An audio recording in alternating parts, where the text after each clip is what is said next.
Welcome to the Cowboy Up Podcast, where talk is all about the West. This episode is brought to you by White Stallion Ranch and produced by Cowboy Spirit USA. Journalist John Branch has always been a fan of rodeos. So when the New York Times assigned him to cover a Utah family involved in the rodeo circuit, he was all in. His article eventually expanded into a book called The Last Cowboys, and he joins our two Arizona cowboys to talk ranching, rodeos, and unusual stories about the game of horseshoes, bowling, and more.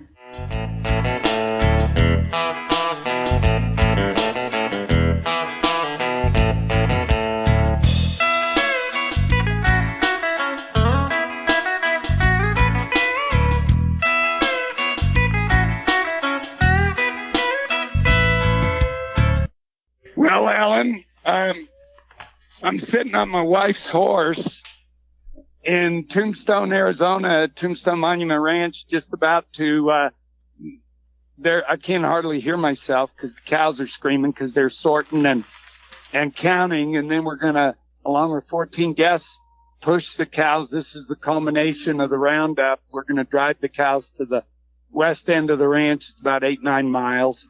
And, 5-year-old Reagan's going to ride along with me. We figured it's time she drove some cattle at 5. Well, I wish I was there with you. We do too. I wish you were here too, because last time you were here, you were pretty stunned by how bad the ranch looked. And you know, it's nothing like 2 years of good rain and Criollo cattle to put the grass back on the ranch. And we're just really excited about it. Well, I'd love to be there if I could. Well, next time. Yeah. So anyway, of course, and it is truly coincidental, we've got a guest today who's written a bit about cattle ranching. John Branch is with us. He's a San Francisco-based sports reporter for the New York Times. He's the author of The Last Cowboys, a pioneer family in the New West. And this is about a family of bronc riding rodeo champions. And, you know, bronc riders are not always ranch cowboys, so this is not always the case. John is a reporter without a beat. He writes about a little bit of everything, I guess, from the Olympics. He's done that many times. Dog grooming contests, only once for that. He's occasionally done different sections of the paper. His quest is to write the stories that surprise his readers. I guess it's said usually nibbling in the shadows of the sports world. His newest book, sorry about my voice, Sidecountry, is a riveting compilation of his favorite works. John received the 2013 Pulitzer Prize for feature writing with his Snowfall. And Snowfall is a story about a deadly avalanche in Washington. He was a finalist for the same prize the year before for a series about hockey enforcer Derek Boogaard, if I get that right. I apologize, hockey fans, if I didn't. The subject of his first book, Boy on Ice, The Life and Death of Derek Boogaard, winner of the ESPN PEN Award for Literary Sports Writing. John was raised in Golden, Colorado, one-time manager for Costco, and received his master's degree in journalism from the University of Colorado at Boulder. And in 2005, left Costco somehow and went to New York Times. It's really good to have you, John.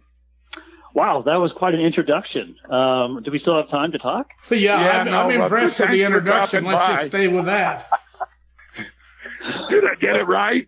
Yeah, it all sounds good to me. Yeah, thanks for that. No, honored to be here with you guys. Thanks so much. Well, I'm interested in your The Last Cowboy book. You want to talk a bit about that? Yeah, I'd love to. The Last Cowboys is a book about the Wright family from Utah. Any of your listeners who are rodeo fans probably know who the Wrights are.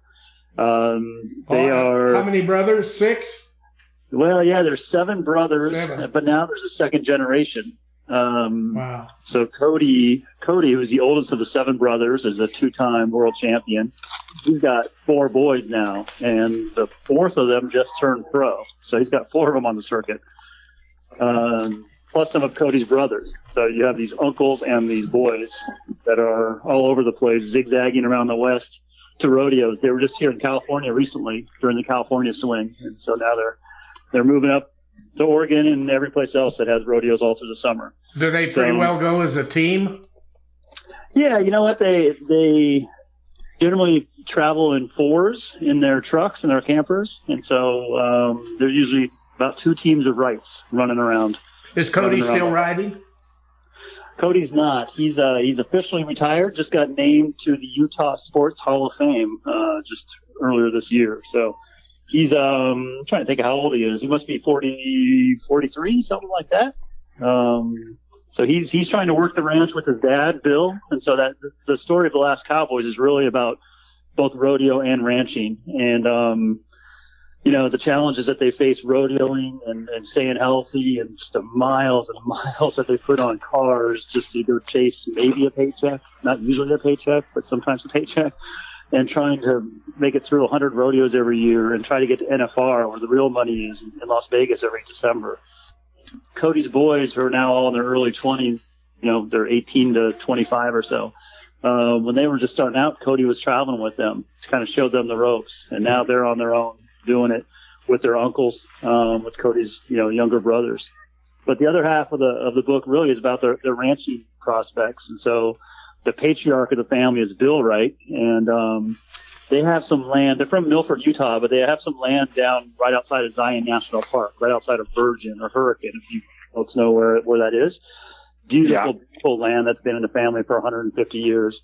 Wow. And they run cattle there. And so the story of why it's called The Last Cowboys is that these guys are trying to hang on to this land the best they can as the world kind of closes in on them. That whole St. George area and Zion area has gotten so popular that they're wondering whether it even makes sense to keep running cattle where they are, or if it's better to sell off, 150 years of tradition and pack it up and try to move somewhere else. So That's really the heart of the story. That's a decision that a whole lot of ranchers face, and not really if you love the lifestyle, it's hard to walk away from that.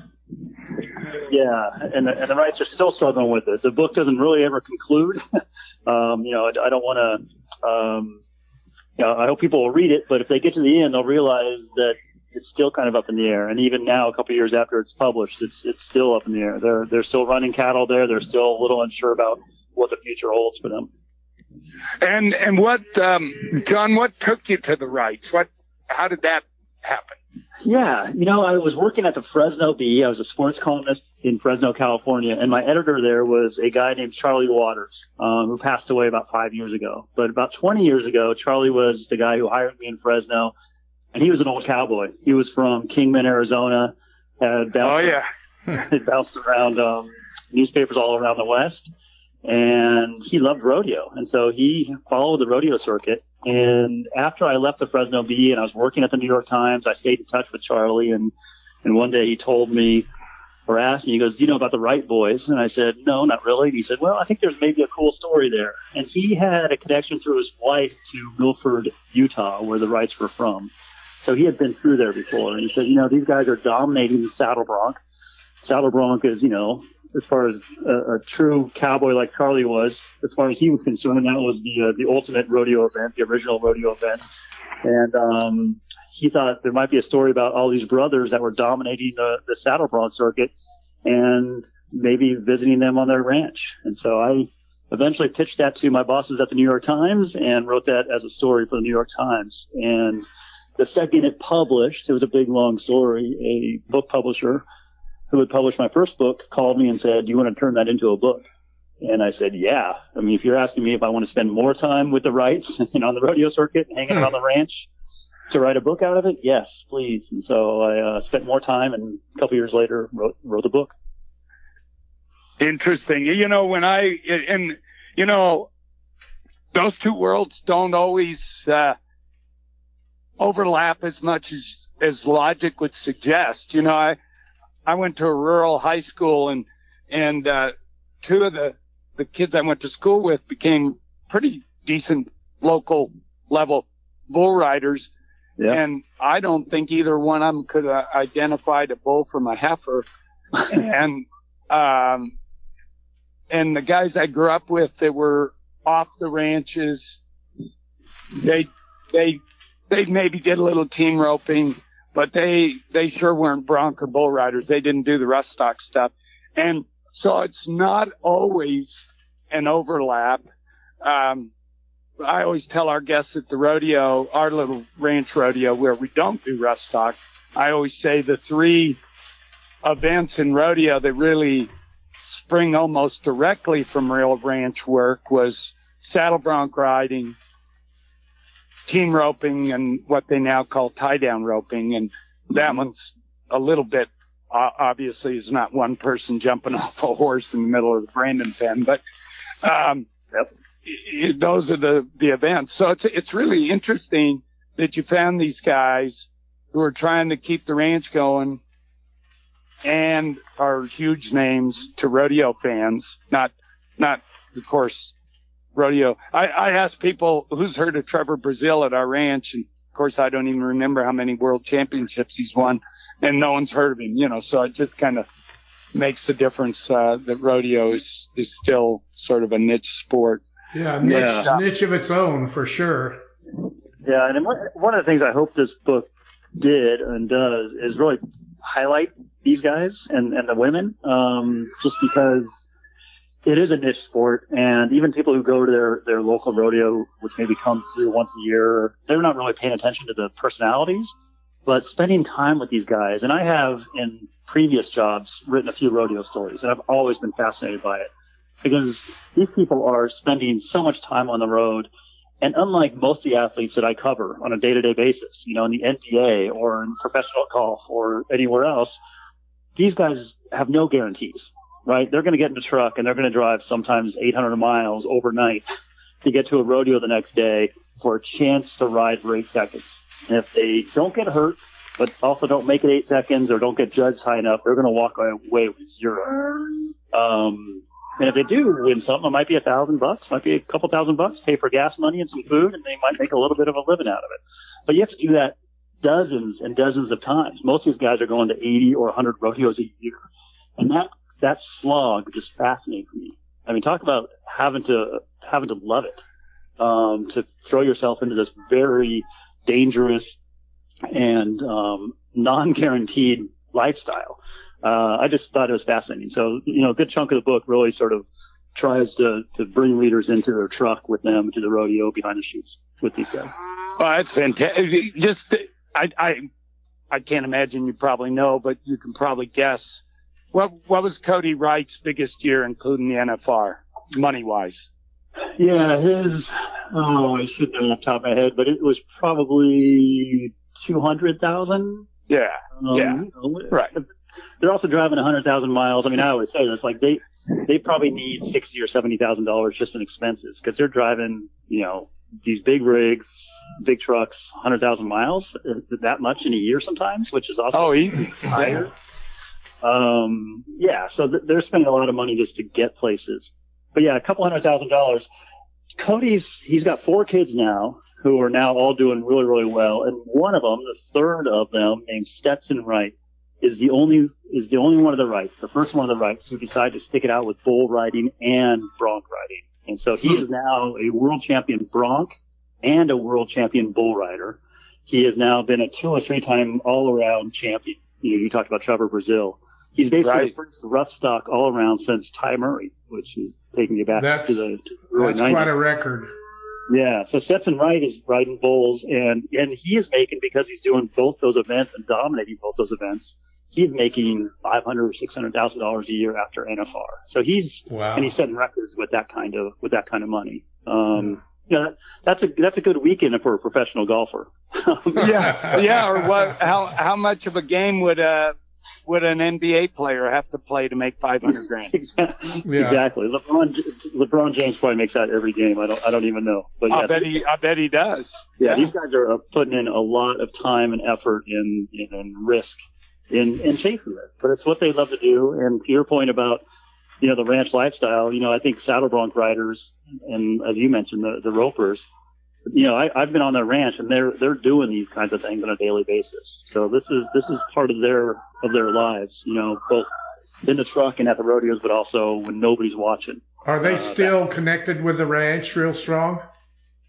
Yeah, so Bill still has, they've got two areas. They've got a winter range and summer range. Most of it's leased, but they have a summer range up outside of Beaver, Utah, up in the mountains. And then in the winter, they're down by Zion National Park. And they lease some of that land, but they also own, 900 and some acres, 720 acres maybe, right on the doorstep of Zion, on the west side of Zion. And so they're still running cattle there. I imagine, I haven't talked to them recently, but it's that time of year where they're doing their own roundup and their own branding, and they'll move those cattle, usually in May, up to the beaver land up in the mountains. It's kind of hard to keep the ranch going and stay on the road a lot, I imagine. Yeah, Bill's got it taken care of, and Cody now is his right-hand man. Out of those 7 brothers, Bill and Evelyn had 7 boys and 6 girls. They had 13 kids. But of those 7 brothers, Cody is basically Bill's right-hand man. He's got a couple of other sons that are not still on the rodeo circuit and help out some too. So they've got some help, but Bill's been doing this for a long time, so he loves to go out there and be on horseback. Russell, when you were talking about being on your horse just now, it made me think about something Bill Wright always told me, and that was, a bad day on horseback will beat a good day just about anywhere else. And, he just likes going out running around and pushing cows around. All right, so we better take a break, and we've got Stuart Rosebrook, our great friend, the editor of True West magazine, and he's going to update us on what's happening at our favorite magazine, True West. Thank you, Russell. And this is Stuart Rosebrook from True West magazine. Hope you all are doing well this month. And we are talking today about the May and June issues of True West magazine. They kind of blend together real well because it's travel season across the West, and we know people are planning to pack their bags and head west. And the two issues really go hand in hand. In May, our cover story is called Last Call, 216 saloons in the Old West you need to visit before they're gone. And we have a big feature on hotels, historic hotels and lodges and dude ranches, and including some that Russell True knows about very well, White Stallion, and a new one called the OTO up in Pop-Up Ranch up in Montana. And then our scenic travel history feature called 2-Lane Blacktops and Red Dirt Highways, which takes people all over the West on adventures in search of where history happened. And we are getting a great response from our saloon feature, our cover story in May. And we're getting great feedback from travelers and people who love going to Old West saloons. And we're asking folks, hey, if we left out one of your favorite watering holes, that has an Old West tie, send us an email and a photo of you with a copy of True West magazine at your favorite Old West saloon. We'd love to. We're going to be running a little feature on that later on from all of our input from our readers from across the West. And we're getting great feedback and a lot of fun to hear from people as they're on the road in search of the Old West. And this is Stan Houston listening in. And now, Stuart, let's put ourselves into the June issue. In the June issue, we've got a big story that's kind of a Texas-Oklahoma story, and it's on the trail of Quanah Parker, which really ties into our cover story on the Texas Rangers, because the Texas Rangers, of course, were involved in a lot of the conflicts between the settlers of Texas and the native Comanche people, and those conflicts that erupted in Texas in the 19th century. And our cover story is the legendary Texas Rangers and it's called One Ranger, One Riot. And Mike Cox, who's one of the top biographers and historians of the Texas Rangers, does a great cover story for us on Ranger history. And then we have a nice excerpt from Chuck Parsons and Thomas Bicknell on the notorious King Fisher. And they've written a really nice biography on Kingfisher that's out from North Texas Press. And so if you're interested in the Texas Ranger history and the Old West and the frontier Texas, this is a really good issue for you. My goodness, both of these look very, very good. And I've got my May issue, and I'm looking forward to my June issue, which is coming out real soon.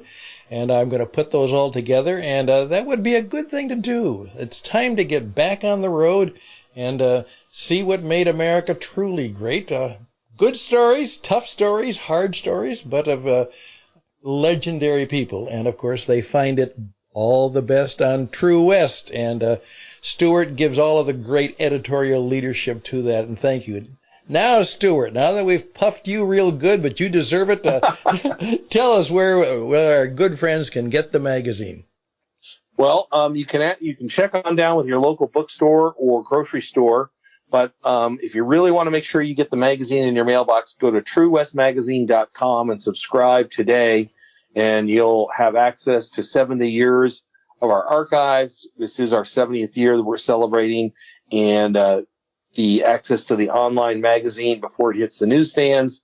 And I think that it's a great way if you read one article on the Rangers or a big feature on the Comanches, you can go back into our archives and read up on all of those topics and read great stories from the past. We've had great contributors for over 70 years, and I think it's a great way to start your interest in a deep dive and your interest in the Old West history. Or if you're looking for travel, I think that not only this year, but we've been covering great ways to travel across the West for decades, and True West is a leader in that area. So if you're ready to pack your bags and head west, check out True West Magazine before you hit the road.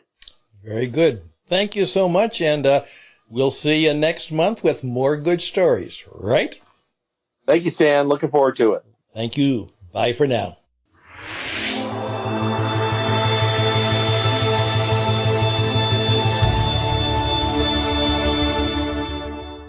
John, you clearly, you were in Fresno and you worked for the Cowboy publisher, and so this isn't, you're not a wide-eyed dude, so to speak. You got a sense of this stuff. Was there something about this 3-year experience with the rights that surprised you the most? Yeah, I think there are a couple things. One is just how much sacrifice they made to make this happen. Not everybody can go away, mostly on weekends, but driving overnight and spending a few days each week chasing rodeos and making a career out of it. If you want to make a career out of it, you're probably going to have to get to NFR every year, which means you're going to have to be in the top 15. And to do that, you're going to have to go to 70, 80 or more rodeos. That's a huge burden, not just on mostly the men who are doing this, but certainly on the families and the women back home raising kids and trying to keep homes going. You really, really have to want to do this and have a lot of support back home to make it happen. And so I think I was surprised by just the sacrifice of it all. When it comes to the ranching, I think what surprises me, I live in California. I work for the New York Times. I grew up in Colorado, but I'm very familiar with, this notion of flyover country. I fly over the country quite a bit. And I look out the window and I look down. I'm flying over Utah all the time. And I'm looking down at Utah and just what looks like all these empty spaces across the country, especially across the West. And I know this to be true, but I think this book really made me realize it and makes me think about it in different ways. When I look down at the country from 30,000 feet, I think about all the nooks and crannies of all the people just trying to make a living, pushing cattle around, trying to raise cattle, raise crops, doing very quiet, anonymous work in the little folds of the country. And it just really makes me think and appreciate all the hard work that people go through to try to make a living and make ends meet. And the rights are certainly one of them, but they are one of a million of them down there. And I hope this book sort of reflects, that lifestyle. So I lived that lifestyle for a lot of years, and when you're living it, you kind of wonder why anybody else would do anything but that. It's addictive. But yeah, when you look at it from a different perspective, you wonder why somebody would be drawn to that. Yeah, I mean, I don't wonder why people do it, because there's part of it which is I was more adept on a horse and had the wherewithal to do it, or had, family that had, property or a farm or a ranch. There's a part of me, and I'm sure I'm not alone, that thinks, boy, it'd be nice to, settle into those nooks and crannies a little bit and just be really close to the land, to family, and appreciate those kinds of values. Do you think, as a person who lives in California, writes for the New York Times, and just by the nature of your work associate with people who do similar things, mm-hmm. do you feel that your understanding is nearly unique among your culture?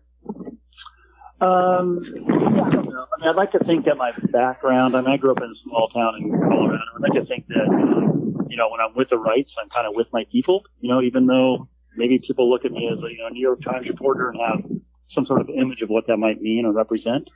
I think as soon as people sit down and meet me, they realize I'm just a goofy dude from Colorado and I'm nothing more than that. And so, yeah, most of the stories I do I tend to do a lot in small towns. I do a lot around the West. And I think it's just where I'm comfortable. That's what I grew up with. Well, I was asking you something different. I must have not phrased it right, because you get it. And do you feel like other people at the New York Times, or if you live in urban California, do they have any grasp of flyover country and these ranchers?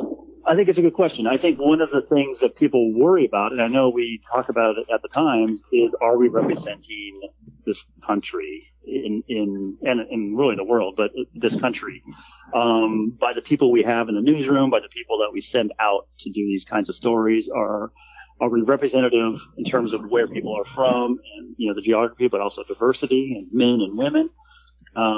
And I think we are aware of that and are always striving to do a better job of that.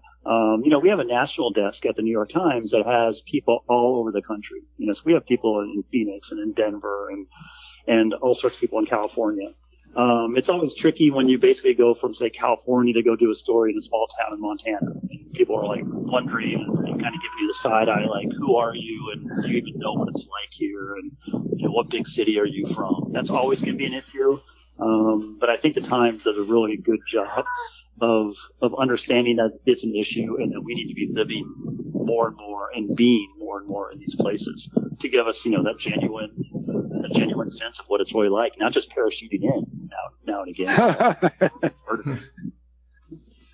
Well, I've quoted this several times. I was at a Dude Ranch convention years ago, and the governor of Wyoming, we were in Wyoming, and the governor of Wyoming, oddly enough, for that state was a Democrat, and he kind of laughed. He said, a lot of you guys might not be Democrats, but he said, I think this country is less about Republicans and Democrats and more about urban versus rural. And I think that that's probably more true than a lot of people appreciate. And books like yours maybe help bridge that divide a little. Yeah, I would hope so. I would hope so. And it's funny because people say this, Russell, about California too, right? California has a reputation as being a coastal state and a very blue state. Well, I can look out my window and see a neighbor with a big Trump flag flying from his wall. Sure. And all I have to do is go, a few miles inland, and, California is not so much divided north and south. We always talk about Northern California and Southern California, but it's very east or west. It's very blue, if you want to paint it blue, along the coast, and then very red inland. I worked in Fresno, which is in the middle of the Central Valley. Very red country. And so, yeah, we know that these lines are not as distinct as red and blue the way everybody likes to paint them, that I think you don't have to go very far, no matter where you are in this country, to find that it's actually a purple. And I think to your point earlier, is like we're so much more alike than people will tell you and that people paint us to be. And, in my own neighborhood here in very blue part of California, it doesn't take me very long to go find a lot of red. So, yeah, I bet. Yeah, I bet. Well, I'm in Cochise County, Arizona right now, so It would be great to find some blue. It might be a little bit tricky there. Tucson, very different, very blue, very, very much. Your newest book is Sidecountry. How did that happen? Yes, Sidecountry is the easiest book I'll ever write because it's a compilation of my favorite stories from the New York Times that I've written. So the publisher said, let's just do it's not a greatest hits. That sounds like I have an ego or something, like I would have a greatest hits. But he said, let's put together some of your favorite stories. Most of them are outdoorsy kinds of stories. You mentioned Snowfall, which is a story about a deadly avalanche in Washington. A long story, but there's a bit of everything. There's a story about, and they're all off the beaten path, exactly what we've been talking about. There's a story, for example, about trying to pull the dead bodies off of the top of Mount Everest. That's one of the few far-flung ones. Most of them are in small towns across this country. One of my favorites, for example, is about Alan Francis, who is the most dominant athlete I've ever known. And you guys have probably never heard of Alan Francis, I'm guessing. No. Alan Francis lives in Defiance, Ohio, and he has won, and I don't know exactly the number, but it's probably about 26 or 27 world championships in horseshoes. He dominates the sport of horseshoes. Okay. And so that's one of my favorite stories was hanging out with Alan Francis. There's a couple of other stories. There's a story out of Michigan that I did a few years ago that has always been one of my favorites, even though it's really sad. And that's about a man named Don Doan who lived in a small town in Michigan and bowled every week with his buddies. And finally, at the age of 64, he bowled his first 300 game of his life. And before he stepped off the lane, he had a heart attack and died. Oh, goodness. Wow. So I went back there for his service, which was at the bowling alley, and met all of his friends. And they talked about the very quiet life of this man who basically died at the pinnacle of joy. Died at his favorite moment. Exactly. Yeah, I mean, certainly a horrible story, but I guess if you were to try to script the end of your own life, maybe that's not the worst way to go. Huh. And there are a couple personal stories. There's one about that I wrote for the New York Times about Rubik's Cubes, which I realize is not really a sport. But my son got into Rubik's Cubes. My son has had some social issues, ADHD. I'm sure a lot of folks and families are struggling with kids, that maybe have been placed on the spectrum. And so my son got into Rubik's Cubes and found kind of his friends through Rubik's Cubes. And we went to a couple of national competitions for Rubik's Cubes. And so that's one of my favorite stories that's in there. And another one was in the wake of the mass shooting in Las Vegas at the Mandalay Bay. I went and covered that. And the moment I got to Las Vegas to cover that mass shooting, where I believe 56 people were killed, I realized that one of the people killed was somebody that I knew back home here in California. Was the mother of one of my daughter's friends. And so that's a personal essay that's in there. It actually ends the book. So it's got a little bit of everything. You'll laugh, you'll cry, all that. But I'm really proud of the work that's in there. Well, it is the greatest hits, and that's terrific. I want to read it. I haven't yet. Sorry. No, that's all right. But I want to, and I also hope you'll make it to Tucson, and it just would be an honor to meet you, and we'll have to figure out a story to drag you out to Arizona so Alan and I see. Do you ever come to Tucson? Do you ever come to Tucson? Yeah, I love Tucson. In fact, I've been to the book festival there 3 times. They've been gracious enough to invite me for each of the 3 books I've written. So, great. I'm not sure when my next book will be or if it'll be, but the incentive for me to get a 4th book is so that I can come to Tucson because I just love it. Well, when you're you here, got one without let us know, Yeah. and we'll have you on the program again. We'd love to. I would love it. Yeah. I would absolutely love it. Well, I'm a dude rancher, and we have dude ranches in Arizona, but where I live and kind of the mothership of our little effort is White Stallion outside Tucson, and we'll have to get you there. What are you working on now? Well, I'm working on another sort of climate adventure story for the New York Times, which is a story about a climbing disaster on the tallest mountain outside of Asia, which is Aconcagua in Argentina.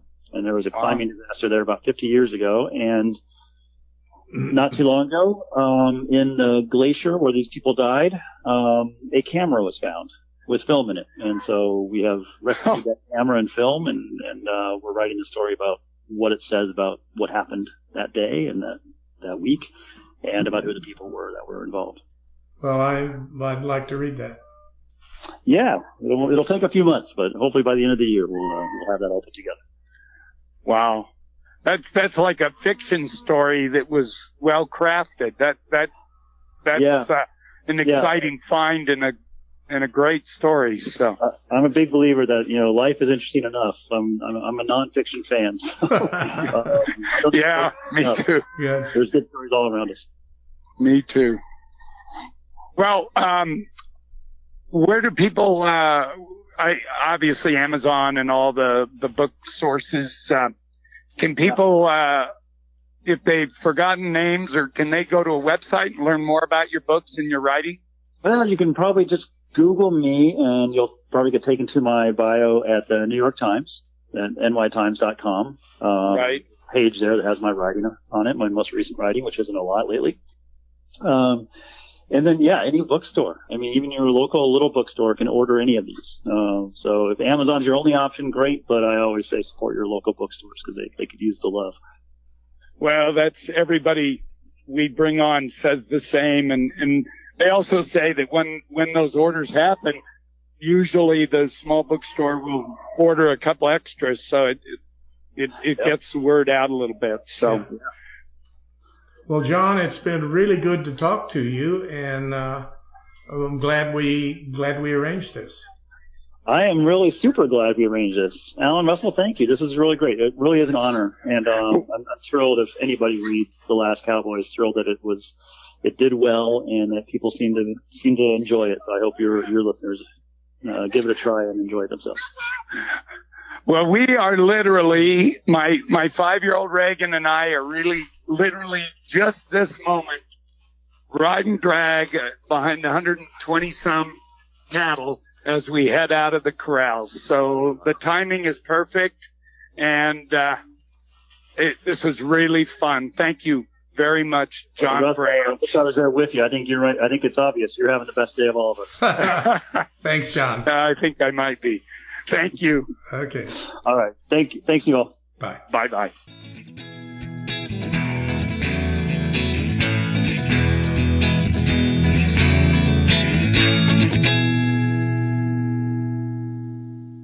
Well, folks, that's a wrap from the West, where history is in the making every day. Hope you can add John Branch's books, The Last Cowboys and Sidecountry, to your bookshelves, be they Western-focused or not. Hats off to Stan Husted's production company for making this episode possible. Next week, tune in for a fascinating peek into Western history with expert Rod Timonis. Until then, I'm Lynn Weezy Sneed, reminding you to sit tall and ride safe.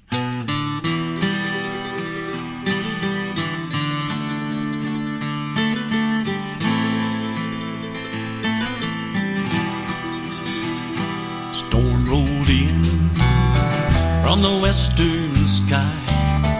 2,000 head of steers took flight. Good night paid those boys to ride. And by damn they would, though some might die. Don't say goodbye to the cowboy way. Tradition lives, and it's here to stay. 100 years and growing strong today. So don't say goodbye to the cowboy way.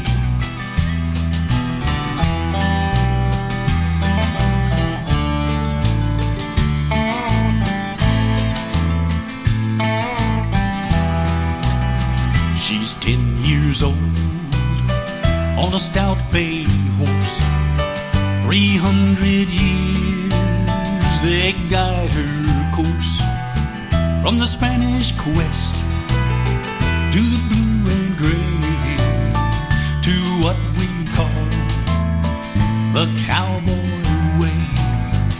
Don't say goodbye. Don't say goodbye to the cowboy way. To the cowboy way. Tradition lives, and it's here to stay. 100 years ago and strong today.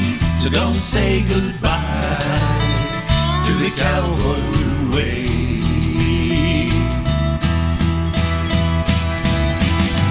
Rawhide and steel, hooves and horns, legacy to the yet unborn.